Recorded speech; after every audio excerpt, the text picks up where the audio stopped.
Imagine finding out your father is not just a scientist, but a hunter who conducts brutal experiments on creatures of different races. To make matters worse, he's involved in a drug epidemic in your community. I'm Fiona, the protagonist of this story, and I'll take you into a world filled with betrayal, love, and magic. Don't miss a moment of this adventure. Subscribe to my channel and unravel the truth together. Chapter 23 Revelations, Love, and Magic Rowan. After showering, we all began searching through the documents, files, and the laptop found and removed from Quinn's house. Fiona kept Cormac's key card, and Rhiannon realized it unlocked the computer without a password. While Rhiannon searched for tracking devices, the rest of us sifted through the documents and records we confiscated. All clear, he said, and started clicking on the laptop's keyboard. Meanwhile, I reviewed Cormac's fastidious note, taking and uncovered the stomach, churning torture techniques he used for his supposed scientific studies. They also contained summarized information about the torture he inflicted on each specimen, including their age, sex. Ryan printed off a long list of names he found in a file on the computer and pointed to a slim folder on the desk. Fiona, please check that folder over there. Fiona opened it and shrugged. I don't understand, but it appears to be a list of company names, I believe. She handed the paper to Rhiannon, who studied it, and his face turned pale as a ghost. What is it? I asked him. It's a list of suppliers and their products. Rhiannon explained. Over the last year, the dirty bastard has been receiving certain races of creatures of primordial as payment from an anonymous individual. Can you find out who that is? Crossing my arms, Norian shook his head. He is the list sorted by race.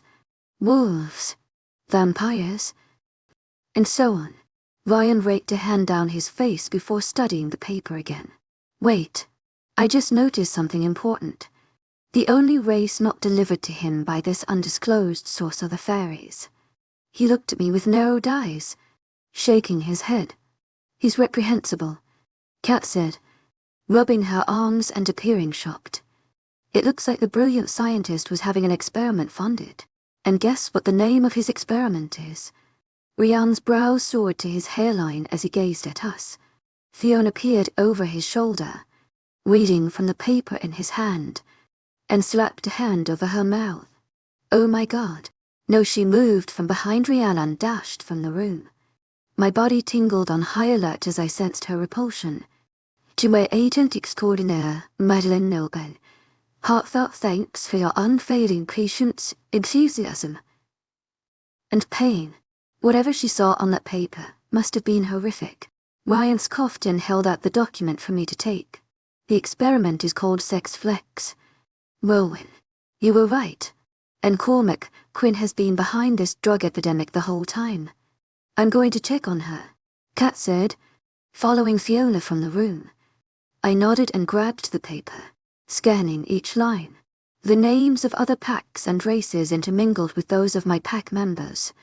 I can access each one on the computer, since every name has a separate file. Rhiannon said.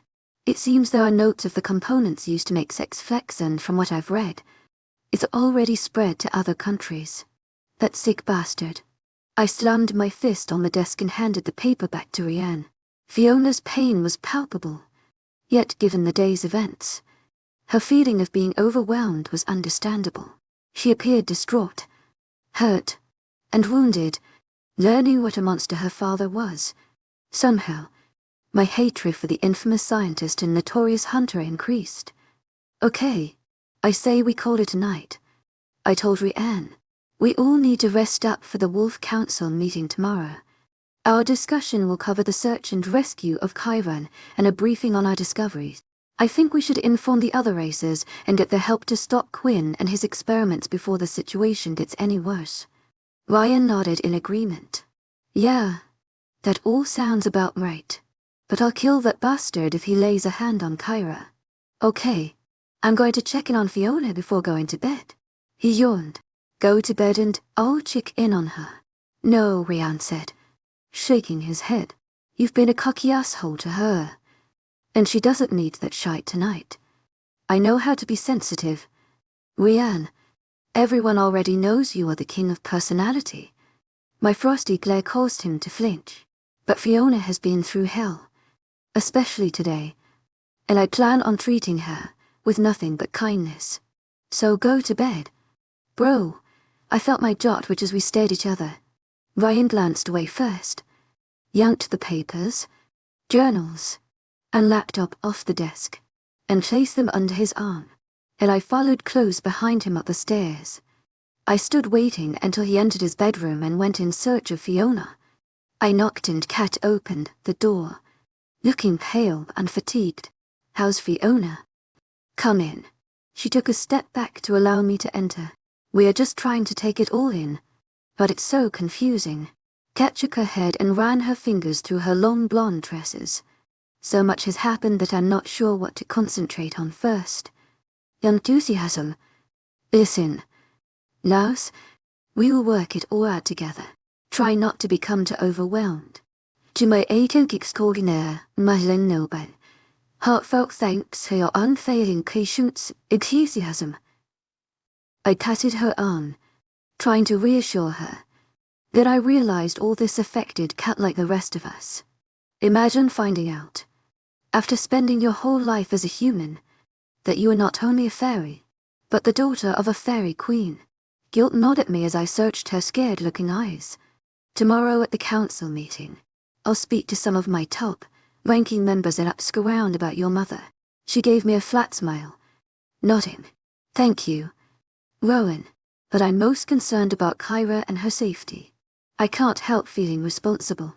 Kat looked down at the floor, and I suspected she was tearing up again. I've told you already that was on me. Not you, I said in a careful and kind tone.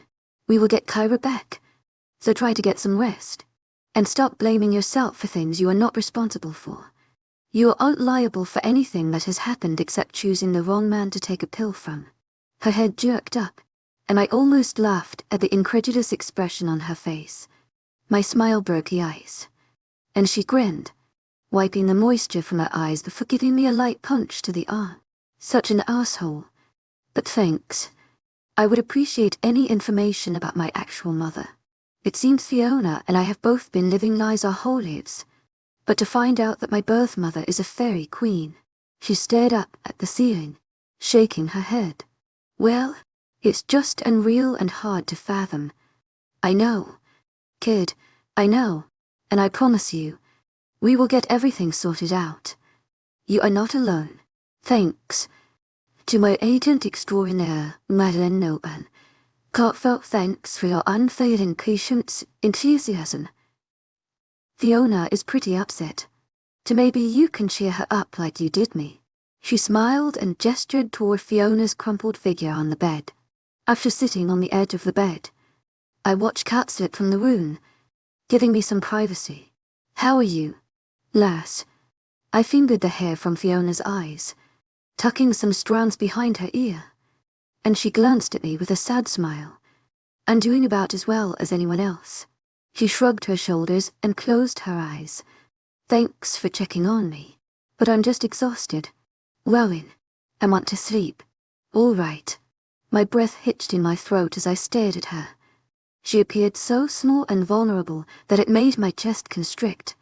There's just something I wanted to tell you, and then I'll leave so you can rest. She opened her eyes and stared at me. Sure. Go ahead. I didn't mean to be rude. You didn't deserve how I've been treating you, and I hope you can forgive me. But I just needed some time to think and be alone. Her eyes widened, but she remained silent, and I watched her pulse thump in her slender neck and almost lost my nerve. After clearing my throat, to my agent extraordinaire, Madeleine Noble, heartfelt thanks for your unfailing patience, enthusiasm. You have no idea what you mean to me, what you are to me. Fiona reached over and took my hand. I feel the same way. To my agent extraordinaire, Madeleine Noble, heartfelt thanks for your unfailing patience, enthusiasm. She pushed herself up from the bed, her fingers still entwined in mine. I tightened my grip on her hand and smiled. I'm glad.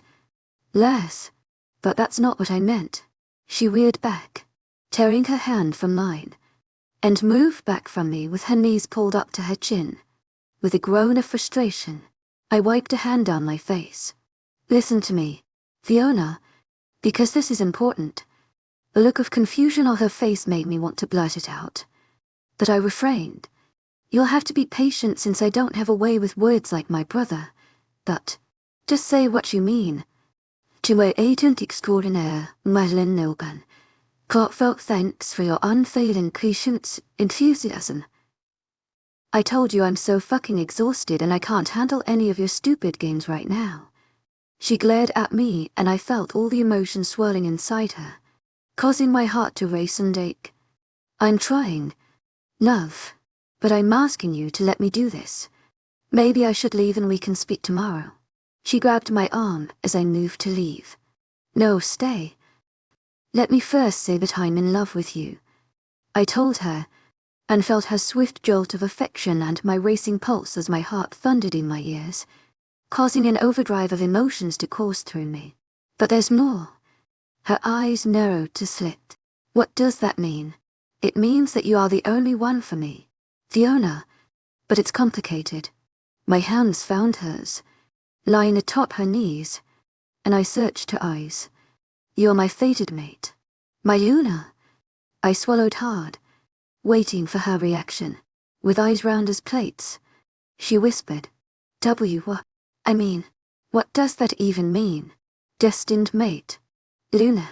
It means we were born for each other. Fiona. Tears formed in her eyes and I felt her hands shake. But we will face a lot of opposition, from your pack members. Blinking away, the teardrops ready to fall from her lashes.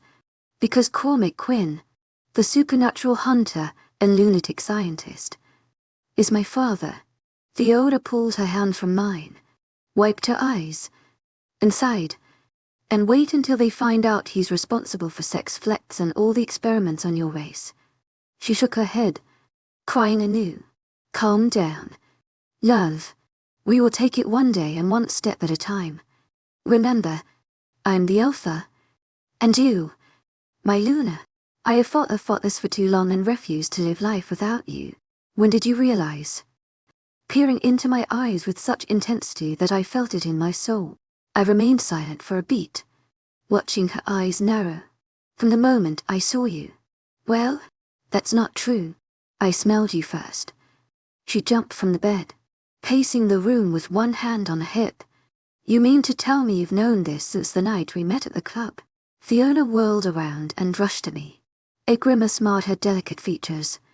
She stood before me, appearing much taller than she was from my vantage point, sitting on the bed. All this time, she threw her head back, letting loose a crazed cackle that sent shivers crawling over my skin. You put me through hell. Eltha Connell. Pure hell. Lass, I'm sorry, but you don't understand what. Shut up, she shouted, gripping the sides of her face, and I watched in fascination as her eyes turned an unnatural shade of crimson red. My God, what is happening to me? Fiona stumbled to the bed, thrashing in agony. The lights flickered before a gust of wind rushed through the bedroom, knocking pictures from the walls and destroying the once neat room. As the wind died, I cradled Fiona, rocking her while holding her against me. The door burst open, and Hattonry Ant stood in open, mouthed dismay. What in the fuck? Ryan asked, looking astounded. Wackett rushed to Fiona's side. I do not know. To my agent extraordinaire, Madeline Noban, heartfelt thanks for your unfailing patience, enthusiasm. Shaking my head, but if I had to guess, I'd say Fiona has found some of her powers. In quiet awe, everyone looked around, taking in the room's destruction. Cat broke the silence. This is some badass shit. Fiona, if you can do all this. She motioned around the bedroom. Just imagine the hell I could raise. Cat winked. Chapter 24, The Fairy Realm Fiona. The following morning, I found Ro and Anne going through those damn documents we removed from my father's house. My brain felt like mush from a form of insane overload. and I vowed to put all my emotions regarding Rowan in a box for the moment. Important matters demanded my concentration, such as Kyra's disappearance. I couldn't act selfish while my devious father held her somewhere at his mercy. Meanwhile, my awareness of the danger posed by sex flex was sufficient. Although I did not grasp the enormity of its ramifications, it would have to be someone powerful to what are you guys talking about? Both brothers turned at my voice. I felt foolish barging in and interrupting their conversation, but I couldn't help myself. Rowan pointed at a chair. Have a seat, lass. Ryan has done a deep dive on your father's computer and files. He cleared his throat as I sat. Both men looked uncomfortable, and I wondered what I'd stumbled upon. For over a year, Quinn has done extensive studying of all races except for the fairies. I squirmed in my chair, waiting for Ryan to continue. To my agent extraordinaire, Madeleine Nobel, heartfelt thanks for your unfailing patience, enthusiasm. I know he's experimented on fairies before. Ryan threw me a tight grimace and glanced at Rowan. To my agent extraordinaire, Madeleine Nobel, heartfelt thanks for your unfailing patience, enthusiasm. To my agent extraordinaire, Madeleine Nobel, heartfelt thanks for your unfailing patience, enthusiasm. I promise not to go nuts and destroy your living room if you say something I don't like. With a shrug. To my agent extraordinaire, Madeleine Nobel, heartfelt thanks for your unfailing patience, enthusiasm. It's not like I know how to use my newfound powers anyway, but I can control my temper. I smiled and Rhiannon continued. Well, it seems Cormac stopped hunting fairies when he began working on this extensive project. Sex flex. So, what does that mean? It means whoever is funding his research on sex flex is a member of the fairy court. Ryan squinted up at me before glancing back at the paper in his lap. I mean, it's the only thing that makes sense, since we know he was doing experimental things with Kit recently. Well, it would have to be someone powerful and significant within the fairy court hierarchy for Cormac to stop hunting the entire fairy race. Rowan added, I'm willing to bet whoever he's teamed up with made that part of the deal. You know, do what you like, but not with my kind. Do you know any powerful fairies? I now felt a strong curiosity after finding out I was part fairy and wanted to learn as much as I could. Well, there's a few. Queen Celestria is at the top of my list, Rowan said, lifting his brows. We now know she's Cat's mother and queen of the entire fairy realm. I felt overwhelmed. Do fairies have monarchies? Any time I saw Owen or heard his voice, my heart seemed lodged in my throat. Stop it. Fiona, you promised not to dwell on him or your relationship until Kyra was safe. At least. Rowan's voice forced me from my musings. Yes, they do. Fairies are also immortal, and their leaders reign for hundreds of years. They are also pompous and self-centered creatures with terrible tempers. Rowan gave me a sideways glance. His mouth turned up in a coy grin. Endrian laughed out loud. I couldn't suppress the chuckle trying to escape from my chest or the smile tugging at my lips. It seems you care little for fairies. With my head cocked, I glared at them, trying to appear serious. They are rather unpleasant creatures. Rhiannon lifted a shoulder and grinned at me. Not you.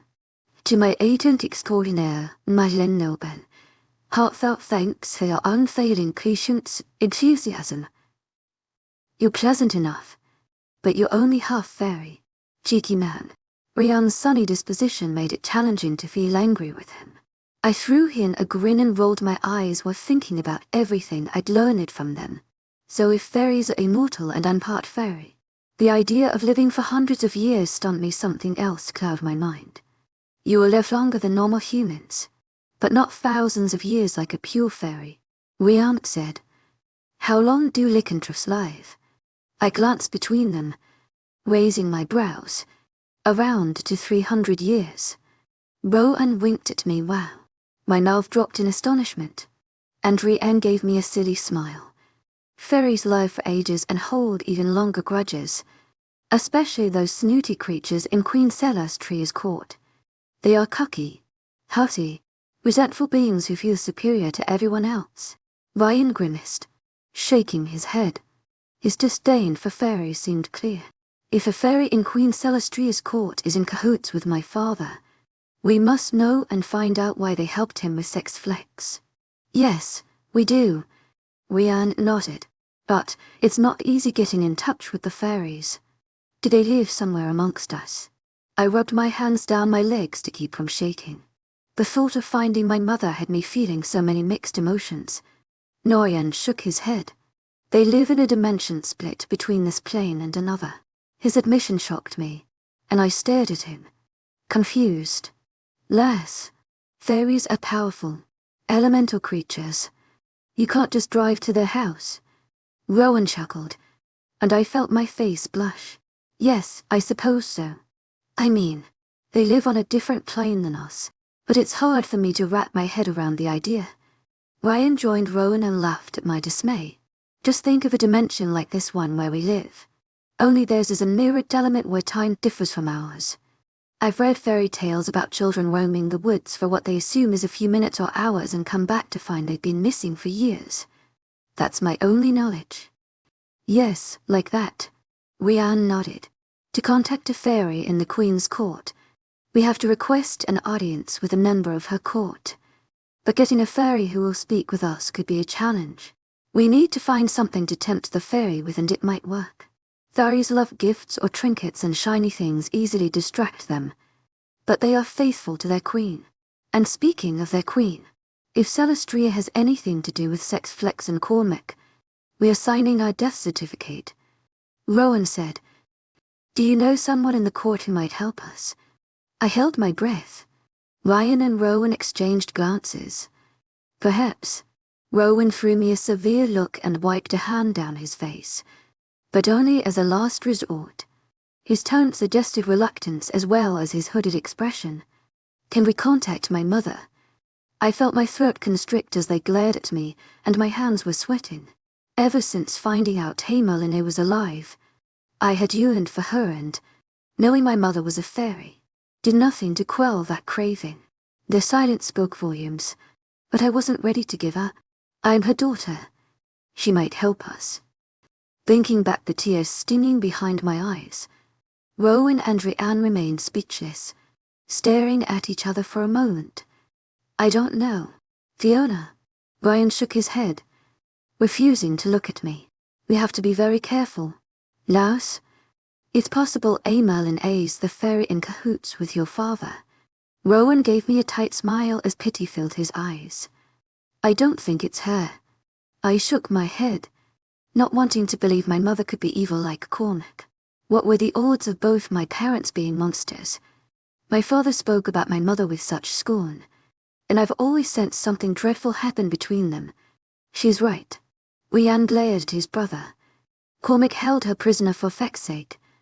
Tu es agent extraordinaire, Madeleine Nilban.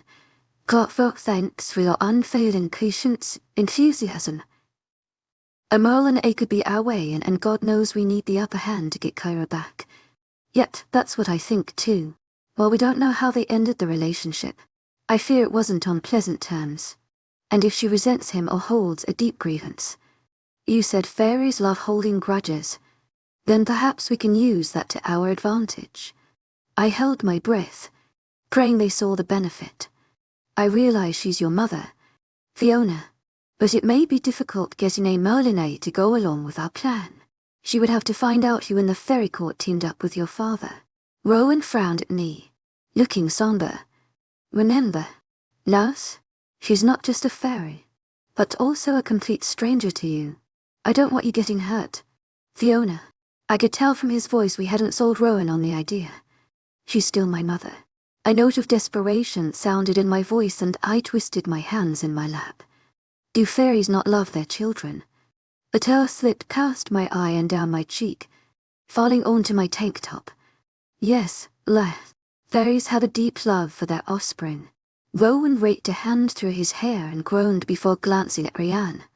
It seemed he wanted his brother's help. Fairies are temperamental beings. Fiona, they see children as a part of themselves, but their love can turn to scorn in the blink of an eye. depending on their mood at the moment. Ryan shook his head, giving me a sad smile. I whispered, thinking how awful that seemed and wondering if I could handle my mother's rejection. What if she's different and nothing like Cormac? What if she's longing for me too?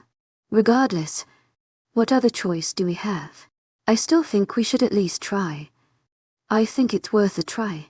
Ryan nodded at me. But we can't contact a fairy until the next full moon.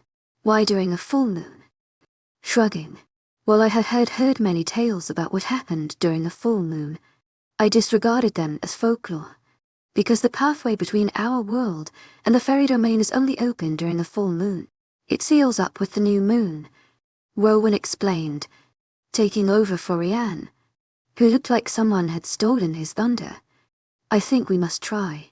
To our agent extraordinaire, Madeline Nolan, heartfelt thanks for your unfailing patience, enthusiasm. If someone from the fairy realm is conspiring with Cormac, we have to find out. And Fiona's mother could be our only hope. Ryan glanced at me before turning his gaze to Rowan. We will try, said Rowan, with an exhausted but thoughtful expression. I bit back a grin at the thought of meeting my mother, since I couldn't remember anything about her. All I had were photos to cling on to. We speak to the council members and tell them everything we have found out.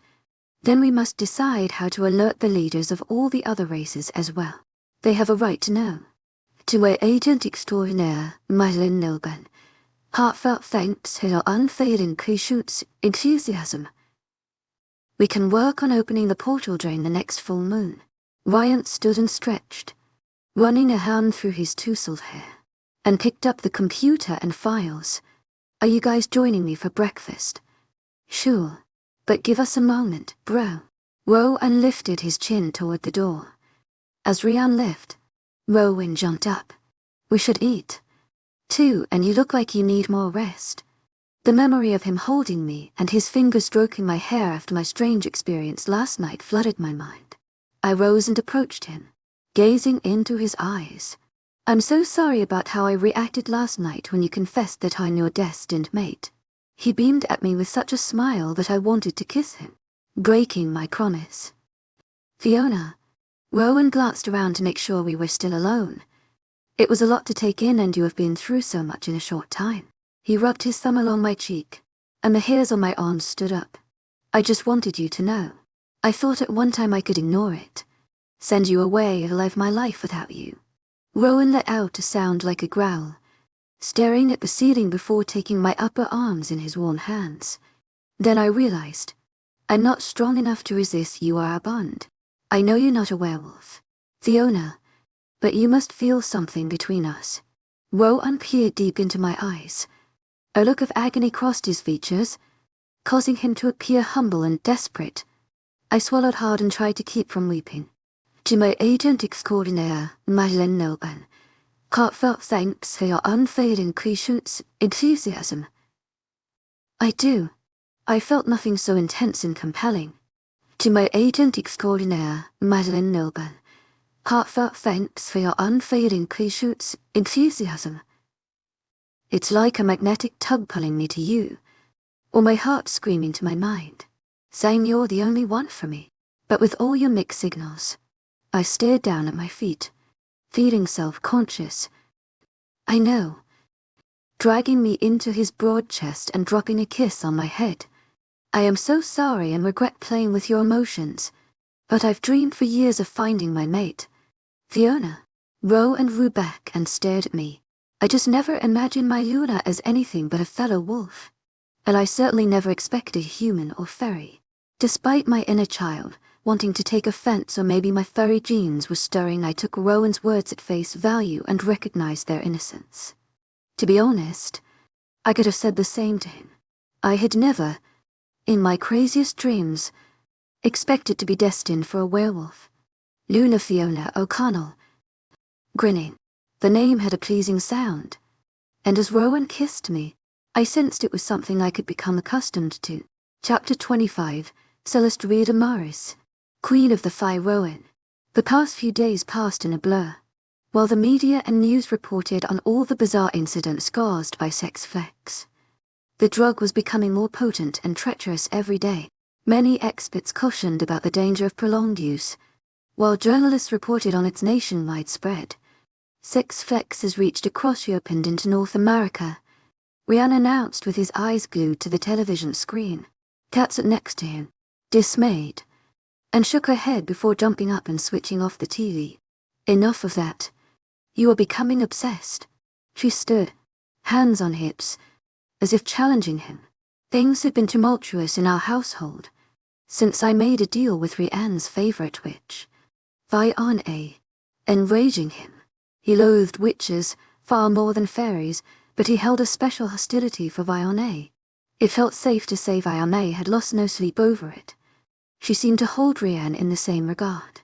I wasn't fond, per se, to my agent extraordinaire, Madeline Noben. Heartfelt thanks for your unfailing patience, enthusiasm. But they came in useful from time to time. Keep your friends close and your enemies closer. And if you needed a witch in your corner, Vione was hard to beat. Yes, she was rough around the edges, and had a nasty case of potty mouth. Vione cursed like a sailor, but her witchcraft was unparalleled. She also gave a new meaning to the term bewitching. Viola was a stunning beauty and drew men like moths to the light. Then, afterward, she squashed them beneath the heel of her stiletto. The little Spitfire was tiny but mighty. It was no simple task to persuade Vione to lend us a hand, particularly given her aversion to Cormac Quinn. Despite her power, Vione was afraid of the psychotic scientist, with good reason. After 2 days of negotiating and a hefty sum of money, I tucked Vione away in our best guest suite and saw to her every need. The grand treatment I gave our guest had Rhiann livid with rage. I saw it as insurance and planned to keep her happy as the full moon inched closer. As werewolves, besides shifting into raging beasts, we had no mythical powers, and Fiona and Kat were of little help. Neither understood their magical gifts yet, and I didn't want to wait for the next full moon to attempt contacting the Fire Realm. I needed someone who could guide us to the portal. Time was not on our side. A sex flex swept the nation, and my innocent sister was behind enemy lines. Still, Rhiann continued to grumble over Vione's presence under his roof. If the situation wasn't dire, I'd find the entire ordeal hilarious. There was nothing better than teasing your younger sibling, and watching Rhiann squirm should have been fun. However, I felt like a dark cloud hovered above me. To my agent extraordinaire, Madeleine Noben, heartfelt thanks for your unfailing patience, enthusiasm, Fiona said, smiling as she entered the living room. She looked lovely in an old sweatshirt and leggings, with her jet black hair pulled into a high ponytail with rebellious strands escaping at her temples. I smelled her before she arrived. The odor of sweet sweat, a winter storm, and patchouli wafted in the air. Fiona's cheeks were flushed from being outside, and I noticed a faraway look in her eyes. To my agent extraordinaire, Madeleine Noben, heartfelt thanks for your unfailing patience, enthusiasm, Rhiann answered. I was trying to watch the news, but somebody turned off my TV set. Well, we are sick of the gloom and doom. Damn it. Kat crossed her arms, glaring at Rhiann. All right.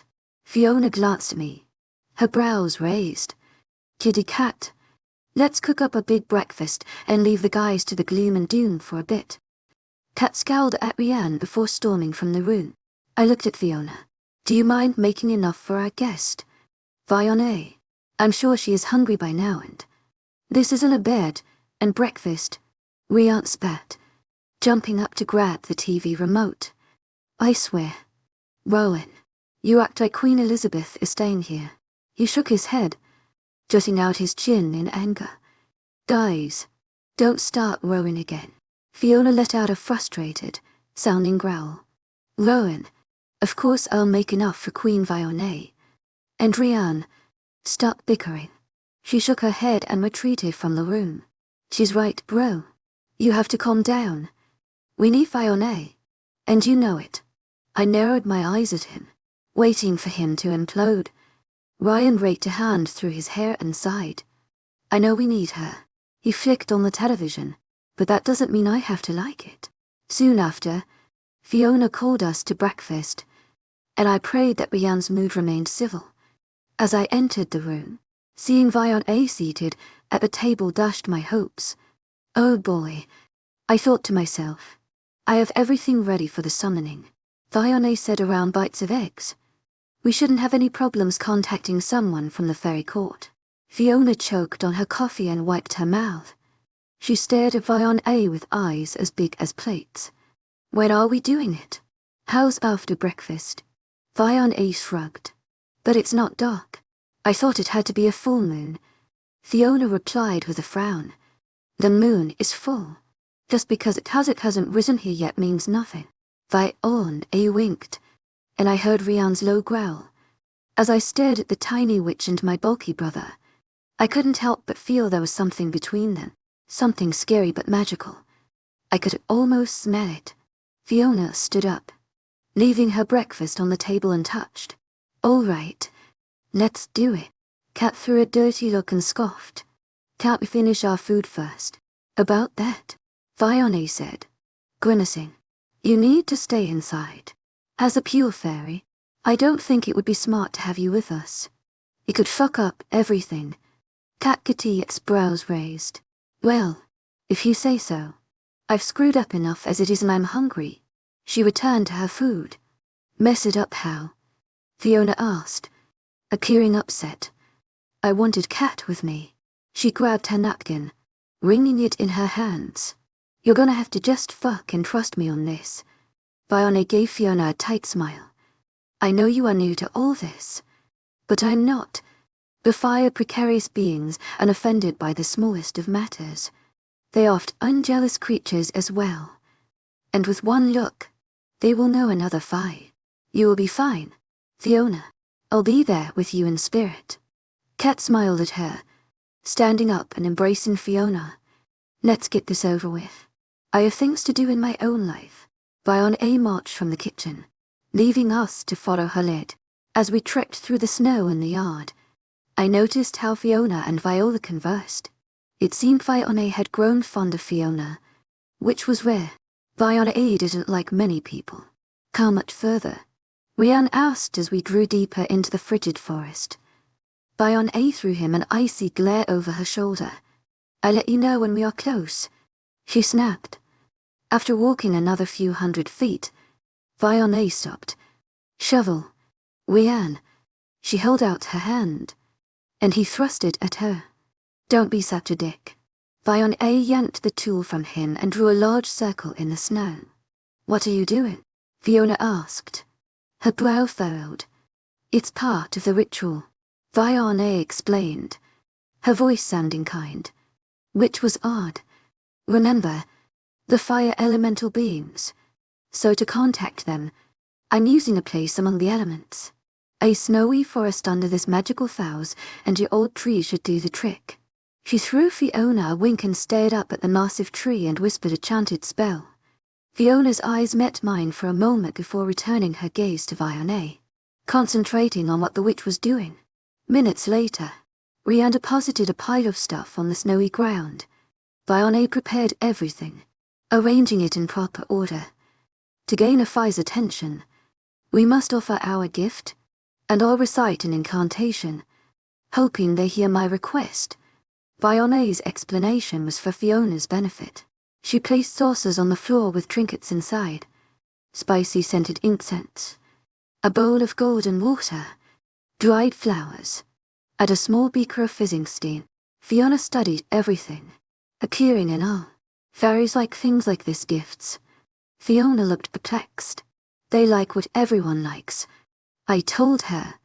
Vion placed herself in the center of the circle with a golden dish containing several precious stones. Gold, white gold, and platinum rings. Fiona watched with astonishment and took one of the gems. Are these all real? Yes, even the diamonds. Rianne frowned. I hope it works because this could become an expensive sacrament to perform.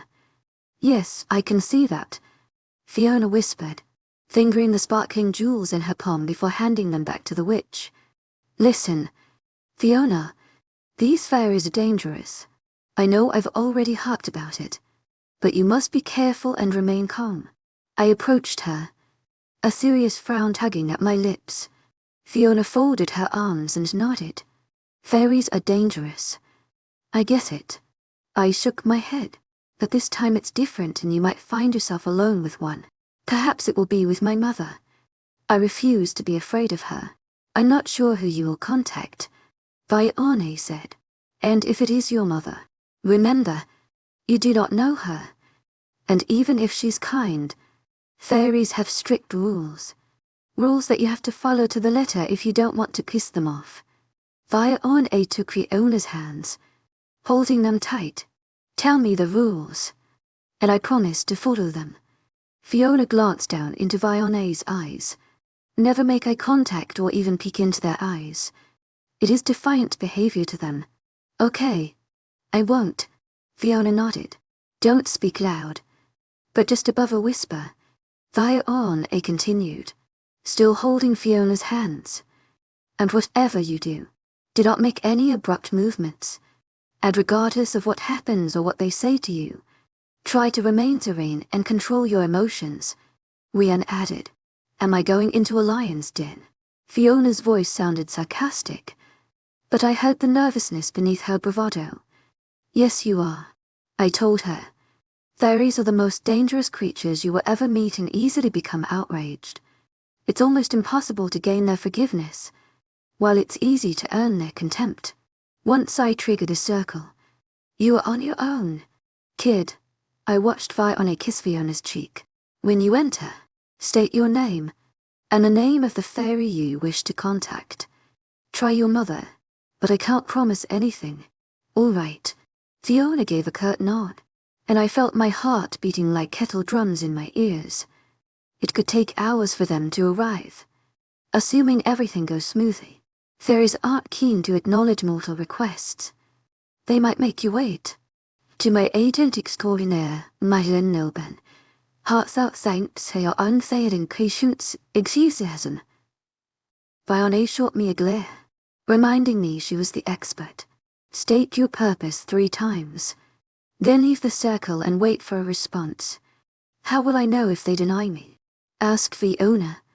Our gifts will disappear, and the lighted circle will break. Vione shrugged. You mean they will still take the gold and diamonds even if they deny our request? Fiona asked, mouth hanging open. That's how they are, Rian said with clear contempt. It goes to show you arrogant creatures you're dealing with. Vione and Rian tiptoed out of the circle, and I approached Fiona. One more thing. I stared at Fiona, losing myself in the beauty of her eyes. The temporary intimacy between us aroused my wolf, causing a palpable anxiety to pulse through me. Hurry, I'm off to defend myself against these devious fairies. She winked at me, giving me a watery smile.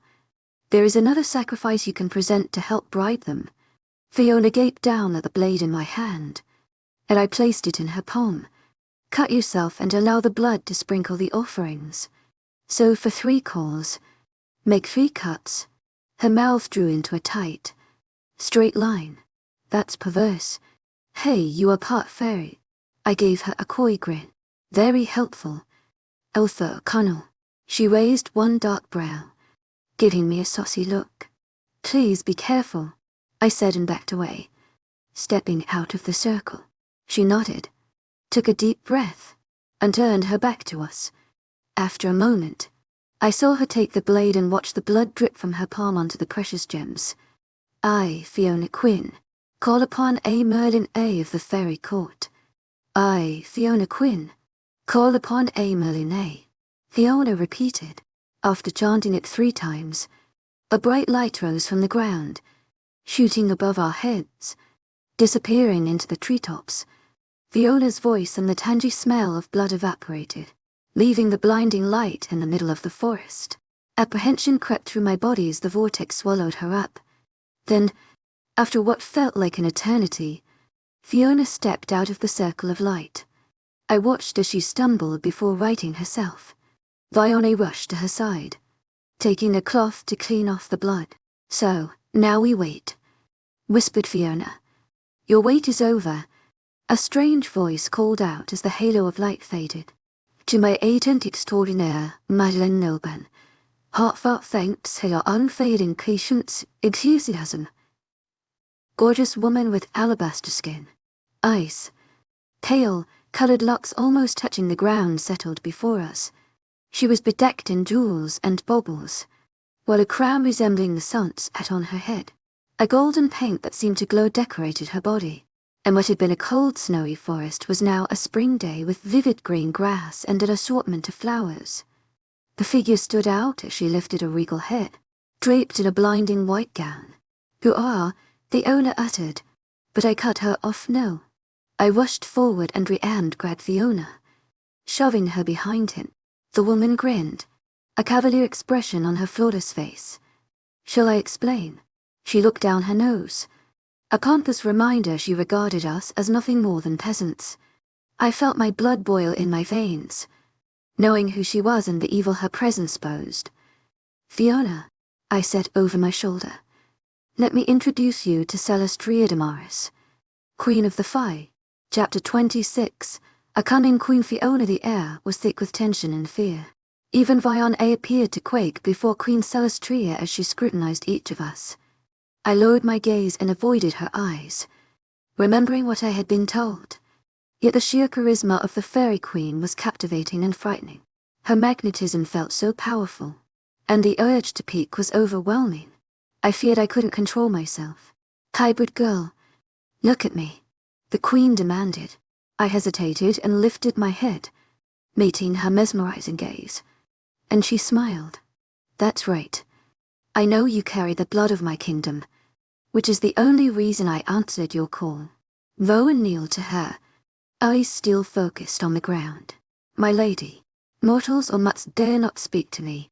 I will address only the girl, and that goes for the witch as well." Celestria turned around and peeked back at me. She wanted me to follow her into the light, and I took a step in her direction. "Fiona, don't," Rian said. "It's too dangerous." He shook his head, pleading with his eyes. "I have to." I threw him a sad-looking smile. "Remember why we did this. Think of Kyra and all the innocent people dying. We must know who is helping my father." I pulled my hand from his grip and accompanied the queen. As I glanced over my shoulder, I saw the tension. "To my agent extraordinaire, Madeleine Nilben, heartfelt thanks for your unfailing patience, enthusiasm." An anxiety on Rowan, Rianne, and Viona's faces. As Queen Celestria entered the light, she held out her hand, inviting me along. Once we passed through the rays, it felt like I stood under a shower with cold water pelting on my head, startling me. The light was brighter on this side, and I blinked, trying to grow accustomed to its intensity. The silence seemed almost deafening as I found myself in the middle of an unfamiliar place, a light with vivid colors. Strange smells floated in the air, and weird shapes surrounded me. Queen Celestria seemed to float across the floor poised and regal. She held out her slender hand with long, pointed, silver nails, and I watched as tiny flowers sprouted from her hands. I stared in wonderment as she changed before my eyes. She appeared more beautiful and mysterious than before. As the flower buds fell from her fingers and into the smoky mist, vines grew and little flowers appeared over her body. Queen Celestria placed a finger under my chin, making me stare into her eyes. Her touch felt strange and my body heated from the inside out. It was a peculiar but pleasant sensation, like my veins flowed with magic. While I tried to keep my face relaxed, I couldn't have looked away had I wanted. I struggled to keep my breathing even, remembering that Fiona and Rowan told me to remain calm in the presence of a fairy. But this was the queen. She gave me a coyish smile, with her silver, stained lips turned up at both corners, revealing sharp fangs. "You belong to the lineage of my family. To my agent extraordinaire, Madeleine Nilben, heartfelt thanks for your unfailing patience, enthusiasm." "Your Majesty, what do you mean?" I prayed I hadn't spoken too loud or offended her.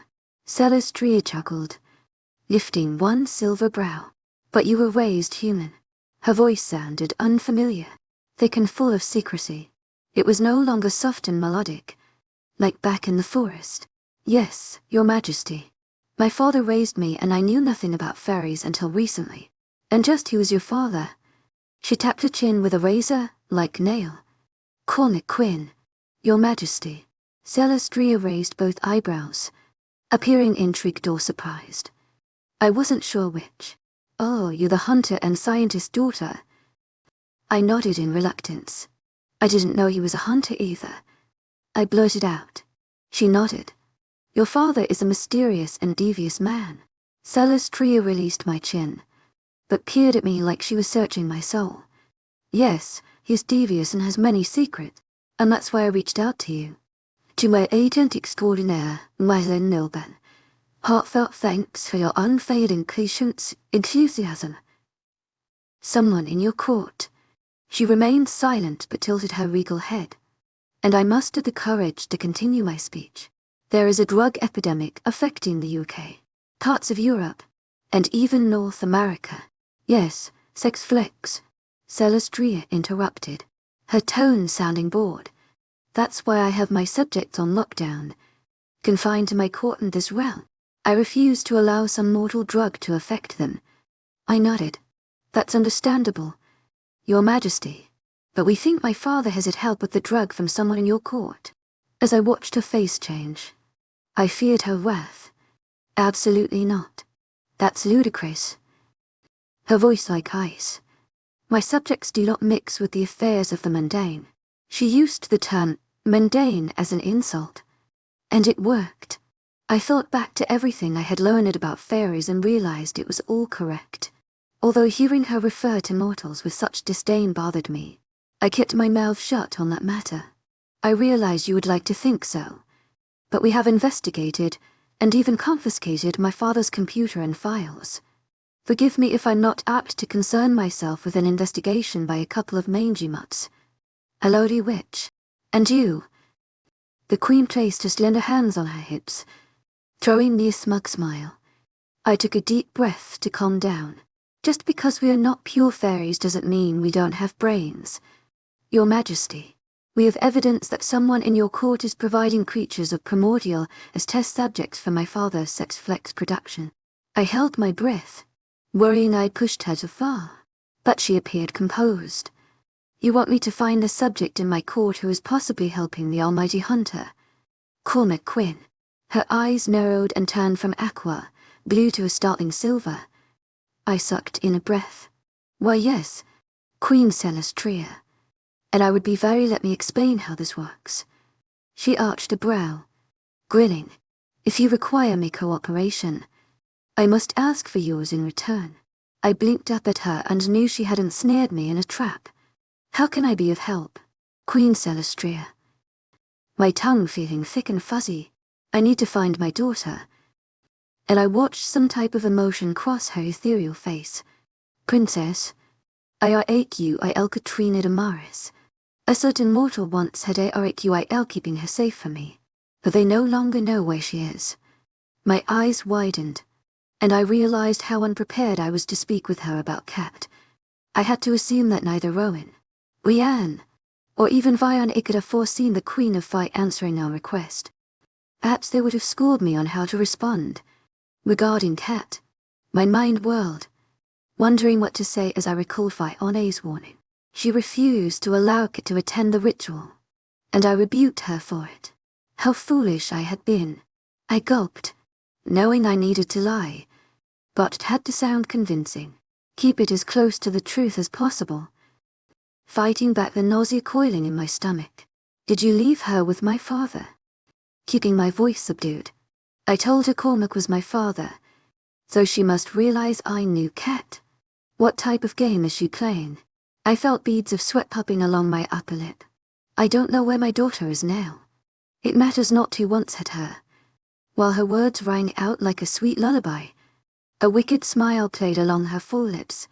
She knew. This powerful fairy queen had to realize I knew Cat. But how much did she know?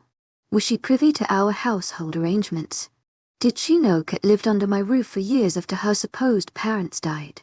And did she perceive we were close as sisters? I couldn't think fast enough with her glaring at me, and I felt like we were playing a game of cat and mouse. So you wish for me to find her? Yes, produce Princess Araqil or find out where she is. And then, she lifted my chin again, this time gripping it. And only then will I identify the fairy who's conspiring with Cormac Quinn. Forgive me, Your Majesty. I do not know who might have her. To our agent extraordinaire, Madeline Noban. Heartfelt thanks for your unfailing patience, enthusiasm. Celestria's wicked grin turned deadly, and she squeezed my chin, causing discomfort in cutting off my words. In a flash, she lifted me off my feet before dropping me to the ground. Shit. She knows I'm lying. The Queen stared down at me and closed her eyes. I peered up in fear. She reopened her eyes, now a brilliant orange, and I felt myself lifted into thin air. Hovering a few feet from the colored floor, she stood watching, hands on her hips. Because you carry the blood of my ancestors in your veins, I agreed to assist you, but make no mistake, I will still snatch your life. You must prove yourself as vie for my loyalty, but right now, you are nothing but a useless mortal to me. Your Majesty, I don't know where Princess Katrina is.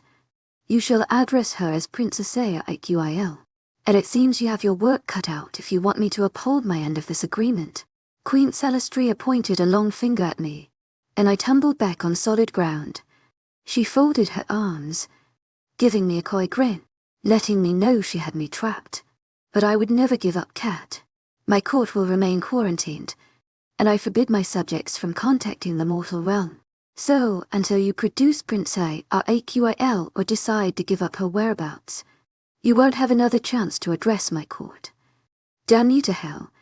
I wanted to scream, but I knew better. Celestria studied me, watching for any trace of emotion. I kept my expression placid. After a brief standoff, I command you to turn over my daughter and, in return, I will arrest any member of my court collaborating with Cormac Quinn. I realized I could say no more and felt relieved she had not killed or taken me hostage to use torture tactics to gain the truth. It was clear the Queen didn't know where Cat was, but she knew I held the key. She morphed into some type of flower goddess before my eyes and held out a fist. When she opened her hand, a small flower jewel twinkled up at me. The petals were brilliant ruby red, with a black onyx center. When you find my Araqil, she winked, letting me know this was all a game to her. It was clear that Celestria knew I didn't have to search for Cat. Just return to the portal and plant this flower gem under the tree, and I will come for her. The Queen of the Fight turned her back on me, and as she sauntered away, everything around me changed. To my agent extraordinaire, Madeline Noban, heartfelt thanks for your unfailing patience, enthusiasm. Sweet, smelling air turned frigid, and in the blink of an eye, I stood shivering under the moonlight and stars in Rowan's yard. I looked down at the snow covering my feet and rushed to the steps, kicking the muddy snow off. Shit, I whispered into the night air. As I entered the house, I heard voices and followed the sound. Cat was cooking and looked up, spotting me. She dropped the spatula in her hand and ran to me. Fiona. Oh my God. I've been so worried. She embraced me, and I returned the gesture, amazed at her dramatic reaction. Rowan and Ryan jumped from the table and surrounded me. You're back. Ryan hugged me tight, and I stared at Rowan over Ryan's shoulder. He studied me with an odd expression and his face appeared pale, with dark circles under his eyes. Yes, I'm back in the flesh. I pulled out of Ryan's embrace, focusing on Rowan. I can't believe it's already dark. And I left right after breakfast. How many hours has it been? It's been for days, Rowan said, with bitterness lacing his tone. You're joking.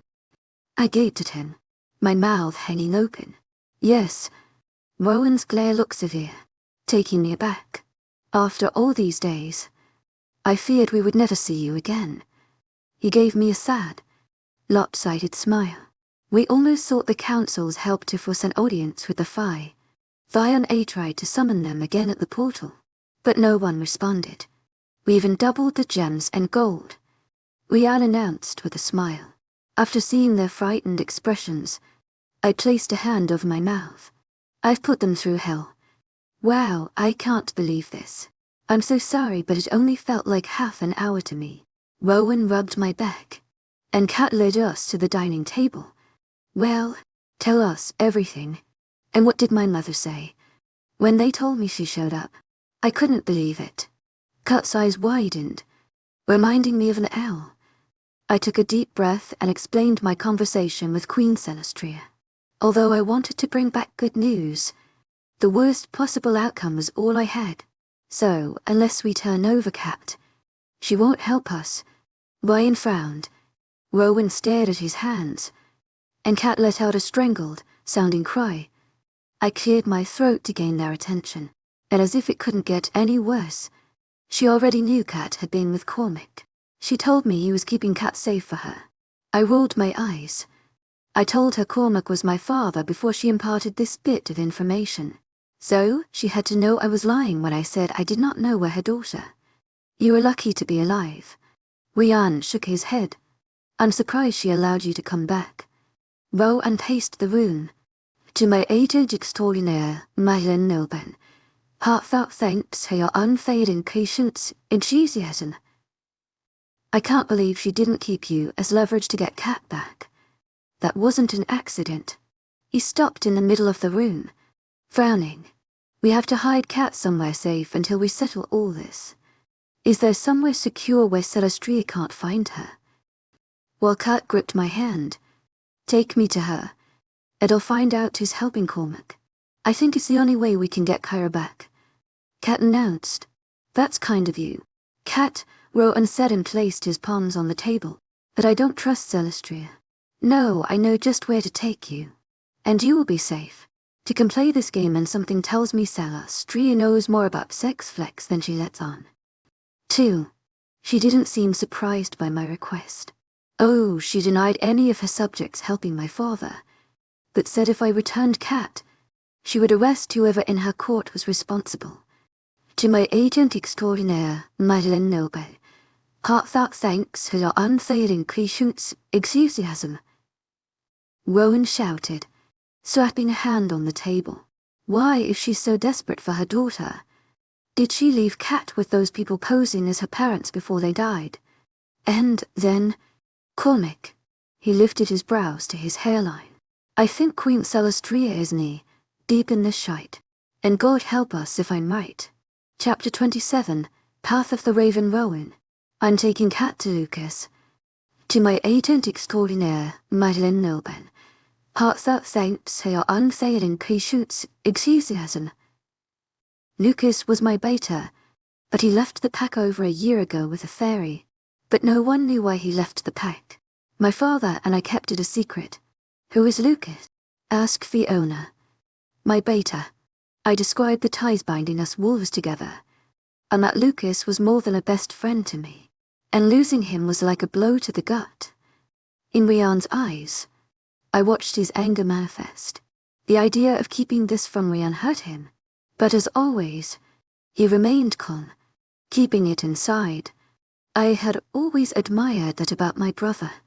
No matter what happened, he possessed an immense command over his emotions, unlike me. After a moment, Rian took a deep breath, and I watched him swallow his temper. Well, I didn't badger you before, but now you're going to tell me where he is, and I don't care why you kept this a secret, but it's time to explain. He crossed his arms, glaring at me. I nodded, knowing I had no other choice. About a year ago, we went to a special session discussing various issues about race treaties. Yes, I remember. Rian ventured. Then you recall Lucas came with us. Rian gave a firm nod. Lucas was the son of my father's beta and, like me, he was being trained to become a leader of the pack someday. There was a woman there, representing the fairy court, and he felt drawn to her. Go on. Rian folded his arms across his chest.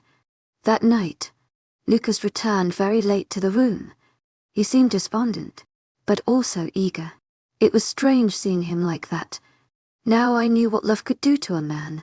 Since meeting Fiona, every time I saw her, I had those mixed emotions like Lucas. Only Fiona was my destined mate. The fairy had captured Lucas's heart, and they were in love. But it was something he couldn't speak about. Ryan just nodded. What was the problem in their relationship? Fiona glanced at me, her brows raised in an innocent gesture. I gave her a sour smile. Well, she was a fairy. And after some prodding, he admitted she wasn't his destined mate. But he said he was head over heels in love, and so they ran away together. But after a few months, she vanished, leaving him heartbroken and too embarrassed to return. He vowed never to return to the pack without his mate. You should have told me. Ryan spat. It wasn't my secret to share. I'm sorry. Rowan, where is he now? Do you know? Fiona looked intrigued. My father, Angus, was alpha at the time and Lucas confessed everything to us. After realizing that Lucas wanted to run off with the fairy, he helped them flee. Our father was a hopeless romantic. That same day Lucas left the pack. You knew all this time, and didn't tell me. The crestfallen expression on Ryan's face was hard to watch. I'm sorry, Ryan, but Lucas is my beta, and he asked me to keep the secret. My words fell silent, and I watched Ryan stew in his anger. Ryan, it was a necessary lie. Well, not a lie, but an omission to protect Lucas. But do you know where this Lucas is now? Fiona asked, still staring at Ryan. Don't look at me. I don't know. Ryan raked his hands through his hair and threw himself into a chair. No, to keep his family and loved ones from finding him. My father bribed a witch to help move him using magic. All I know is if we can find him, Lucas will protect Kat with his life. I glanced at my sulking brother. But in order to find Lucas, I'd have to beg Fiona for her help once again, which would piss Ryan off anew. The thing is, the Queen would kill Lucas if she knew he was hiding Kat, Ryan said. I don't think that would motivate him to assist us. That would only happen if we told the Queen where they are, and it would defeat the purpose. To my agent extraordinaire, Madeleine Lilbay, heartfelt thanks for your unfailing patience and enthusiasm. I think we should try it. Perhaps Lucas would help us, Fiona said. Maybe she already knows where I am. Kat threw her hands up. Fiona thinks my mother knows more than she's letting on. And if you won't allow me to present myself to her, I need to leave this place. I don't want to put you guys in danger, but I don't want to put your friend's life at risk. To my agent extraordinaire, Madeleine Lilbay, heartfelt thanks for your unfailing patience, enthusiasm. Kat exhaled a ragged breath. Yeah, we're running out of options. I felt exasperated. How will you find him? Ryan looked at me and I noticed the outrage had faded some. I'll have to ask Fiona for another favor. Ryan grimaced. Not her again. Can't you ask someone else? No, I can't. So much for dissipating anger. I'm used. Fantastic.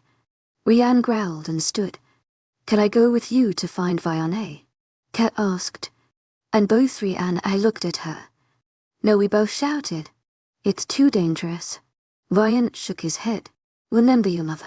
The freaking fairy queen looking for you. Kat frowned. It will be better if she stays here with the guards in my pack to protect her. I announced. Hello. I'm right here in the room, Kat said, waving a hand, frowning. Sorry, Kat. But if we're going to go through with this crazy idea, we should leave very early tomorrow, so we waste no more time. We are only going to find Fiona and I hope it doesn't take too much time. She's a slippery witch and may not wish to be found. I threw her an apologetic smile. After wishing everyone a good night, I headed to my study. The thick carpet decorating the center of the office muffled my footsteps as I slid behind the desk and opened my junk drawer. I fished out a scrap of paper with a sole phone number. There was no name linking it to any individual person. The phone rang a few times, but after a moment it stopped and all I heard was silence. Lucas, I whispered. Rowan, is that you? His voice held astonishment, making me anxious. What's wrong? Has something bad happened? Why are you calling? Is everyone okay? Everyone is fine. Well, Cormac Quinn has Kyra and we are in the middle of a crisis. How? Why, his voice sounded agitated, making me want to blurt out everything. But I refrained. Queen Celestria has contacted us. She's looking for her daughter and we need to hide her. Everyone's safety could depend on it. What about Kyra? How did that bastard Quinn get his hands on her? And why do you have her daughter? Listen, mate. I'll explain everything in person. All right. Lucas were a moment as I held my breath. To my agent extraordinaire, Madeleine Noban. Heartfelt thanks for your unfailing patience, enthusiasm. You know, I'm on a hidden quest. Yes, I know. But I'm not asking you to tell me your whereabouts. I will use magic to find you and ensure your safety and secrecy. But I need your help. Lucas let out a bark of laughter.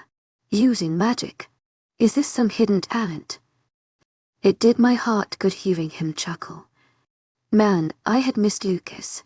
Hilarious Luke. I meant I'll use her witchcraft to find you. Oh man, I bet Rianne's gonna love that. He laughed again. Yeah. It's safe to say that I'm in Rianne's black books right now. He's already perturbed about Vion A and this extreme situation forced me to tell him I knew why you left there. What's going on? To my agent extraordinaire, Madeleine Noban.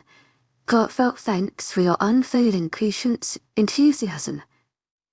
I heard him expel a long breath, and I realized I had to tell him something. It's my Luna, I ventured. You found your fated mate.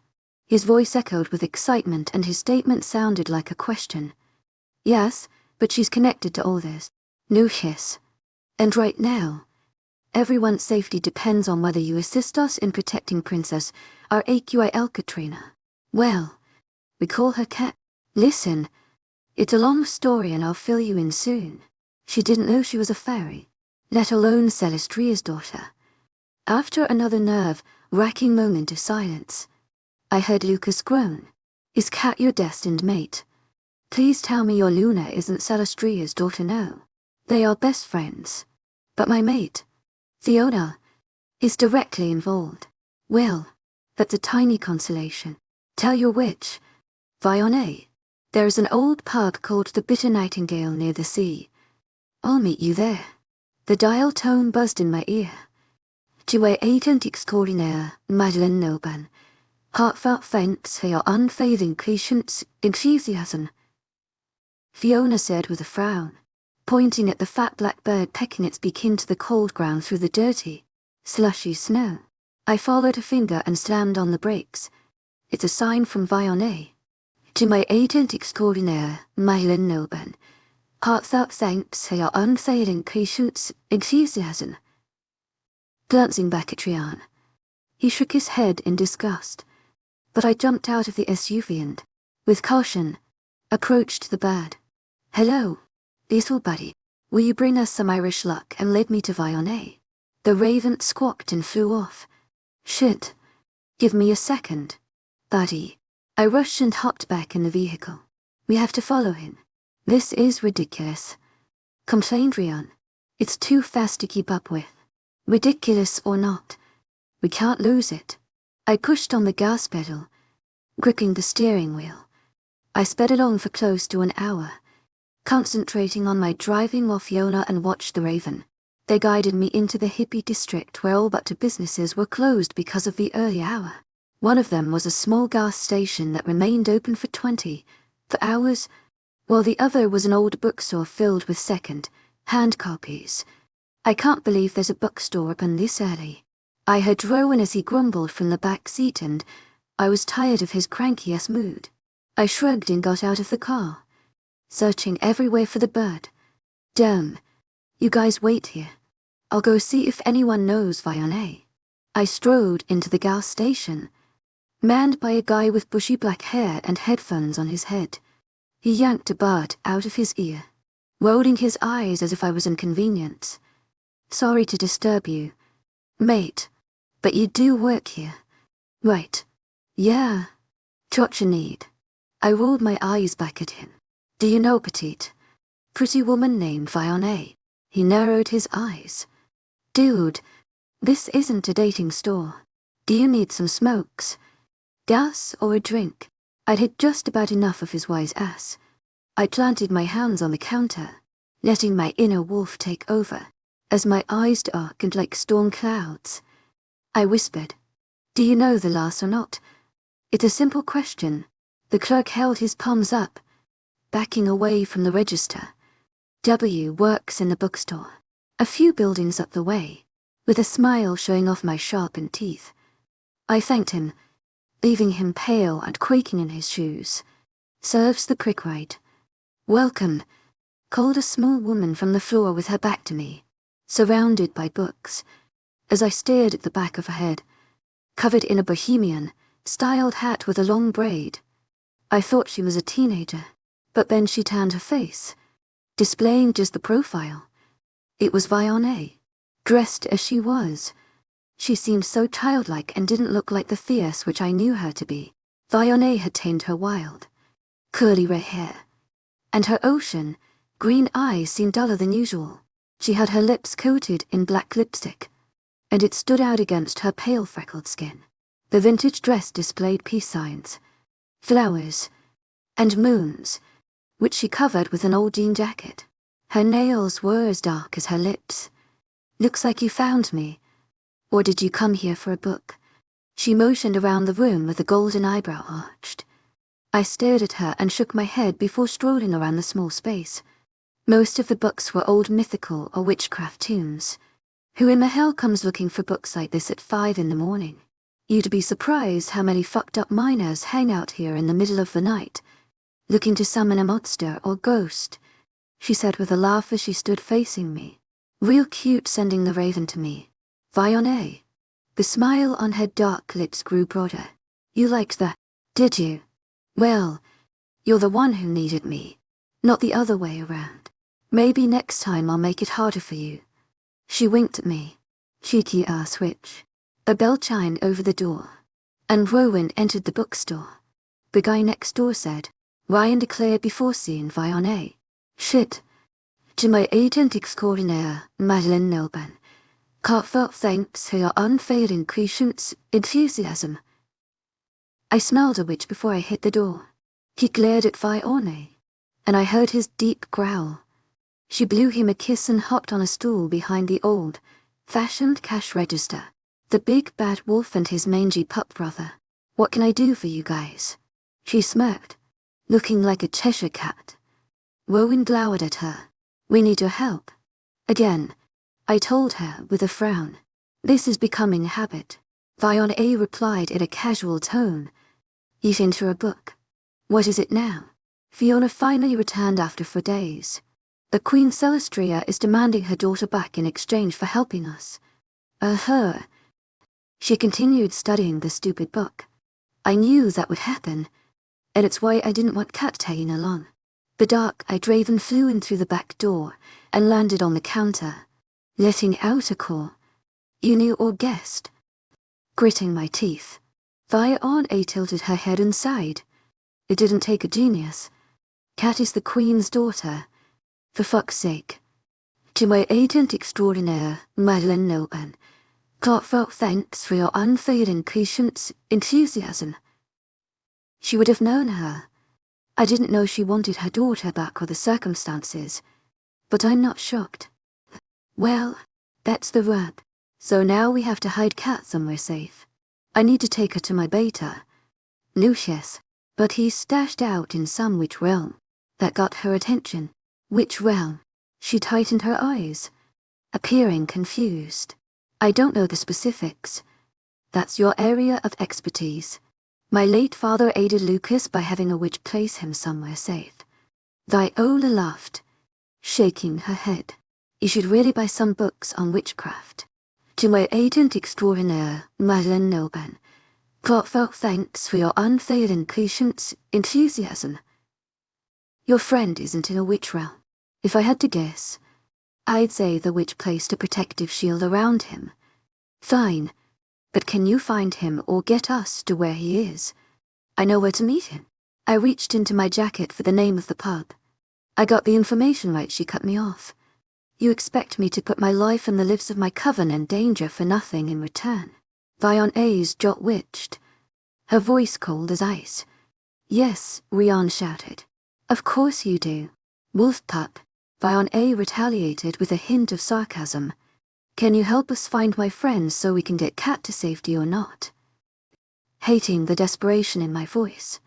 After a moment of thought, A sighed. I will.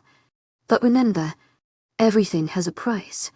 We don't have a ton of money on us, I hastened to say. But we will pay you whatever. A shook her head. It's not always about money, she explained. One can't use magic without paying a price. We'll pay it, we answered in a rush. I want my sister back and Cat safe. Great. She held out her hand. Put your palm on mine. A gestured at me, ignoring Rian. I obeyed and watched her reach into her bra, pulling out a small knife. And I grimaced. Why do you witches always use blood? I kept my palm up and glanced away as she cut a deep slice. She grabbed an amethyst-colored crystal pendulum and rubbed it across the blood pooling in my palm. Blood is the best channel. But I still did not know what she meant.